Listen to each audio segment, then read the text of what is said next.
The Parental Involvement with Student Excellence (PIASE) program is targeted at 6th grade through 8th grade students and parents in Mojave Valley Junior High School, located in Mojave Valley, Arizona. It was created by Mojave Valley Elementary School District. Mojave Valley Elementary School District is comprised of 2 elementary schools and 1 junior high school. High schools are in a separate school district. The district is qualified to create and implement this program because the school is within their district. The administrators and teachers of the school district believe that better parental involvement will increase student excellence. Without awards and parental involvement, students can and will not improve. The school district is the only organization that can implement this because of a professional relationship with the school, students, and teachers. In Christchurch, New Zealand, a study was conducted regarding 11 aspects of parental involvement (PI) by means of a structured interview with administrators. The first aspect is encouraging parents in schools. Many schools reported to have open days or to view their students' work. Award ceremonies were also discussed. The next aspect is policy formation. 8 schools had a PTA that actively encouraged more members by newsletters or personal contacts. The third aspect is acting as a resource. Parents acted as a resource by helping out during field trips, volunteering in the library, helping with sports such as coaching. The next aspect is collaborating with teachers. A majority of the collaboration was done through reports and parent-teacher meetings. The fifth aspect is sharing information on children. Parents of special needs children shared information a majority of the time at the time of enrollment and during visits to the school. The next aspect is channels of communication. A vast majority of the schools communicated through the use of a newsletter. The seventh aspect is liaison with school staff. Schools were very varied in the amount of parent-teacher meetings during the school year, with 6 schools reporting twice a year. The next aspect is parent education. Parents were informed of educational opportunities through newsletters the most. The ninth aspect is parent support. Parent support was split between coming from teachers or senior support. The next aspect is involving diverse. The schools were split with how schools interacted with diverse parents, with parents being involved a majority of the time. The last aspect is teacher professional development. Most schools reported that teachers had no formal education on parent involvement. PIASE program aims to increase parental involvement and student excellence by establishing a PTA, which it currently doesn't have, increase the number of parent-teacher meetings, increase parental involvement in the school, and establish student awards. At the current moment, the school does not have a PTA, but they are not difficult to set up. Gathering a few like-minded adults and contacting the state PTA is the first step. The state PTA will help a new charter or unit get set up and provide all the information you will need as a new charter. PTAs are invaluable because they fight for important issues regarding the school and their children. They can help raise funding, provide better education, and incorporate new school programs. With a PTA, there will be a better communication between schools and parents. Many PTAs create school newspapers or newsletters to disseminate information and hold regular PTA meetings. PTAs help students do better because parents are involved in their education.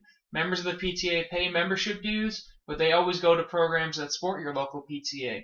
Overall, PTAs are paramount to student success because it's in their motivation and duty.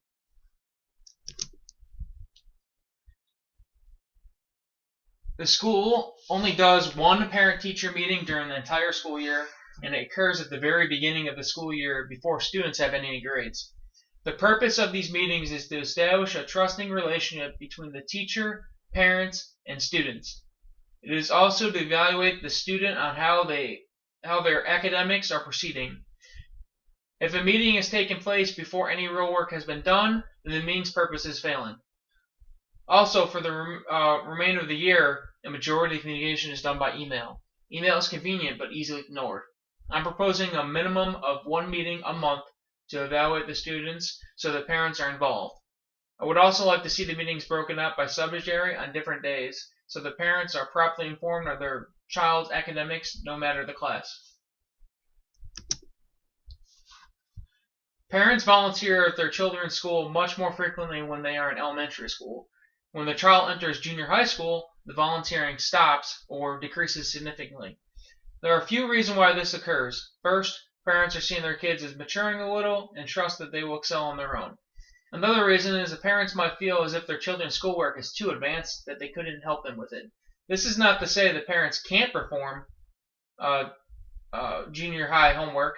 It's just that they haven't done it in quite a while. Most parents might not know how to do advanced algebra homework. Parents are able to come to school inside the school and observe the class, and I don't see why they don't. I propose that parents volunteer at their children's school. They can volunteer in the classroom by assisting the teacher to passing out assignments or help them. This is also useful with bringing the parent up to speed on what their children are working on in school and possibly help them. Parents can also volunteer in the cafeteria or library. Just having parents be seen by children is enough for the children to excel. Right now, there's only one award that is giving out at the school, and it is for 8th graders only, and it is for promotion from the grade. As long as the student passes the grade, they will get an award. There are no attendance awards and no academic awards. Awards are great motivators because it gives children something to aim for. Some children want awards to be the best, some want to look good for college, and others want because of their parents. Without awards, an A student and a C student would be treated the same. There would be no motivator for the C student to do better. I propose 2 kinds of awards, academic and attendance awards. For academic, I propose 3 different awards. There is the honor roll for getting A's in all your classes, the merit list for getting A's and B's, but you can't receive the merit list if you already have an honor roll. There is also the principal's award that a student receives at the end of 8th grade for overall A average than the entirety of junior high school. That's grades 6, 7, and 8. There are 2 attendance awards. Perfect attendance is for someone who hasn't missed a single day of school. Excellent attendance for someone who has missed 3 or less days of school, which includes absences and tardies. The best time to start this policy at the beginning of the school year. So I propose that this policy to start at the beginning of the 2016-2017 school year. Having it start at the beginning of the year because all students are on the same level and can start from scratch. A student who slacked last year has the same chance as a gifted student. This policy will be permanent as long as the results and students continue to excel. There is minimal cost to this policy as most of the workers will be volunteers. The only expenses will have to do with awards and PTA memberships can cover it. Fundraising is also possible. The more educated the students, the better off the community.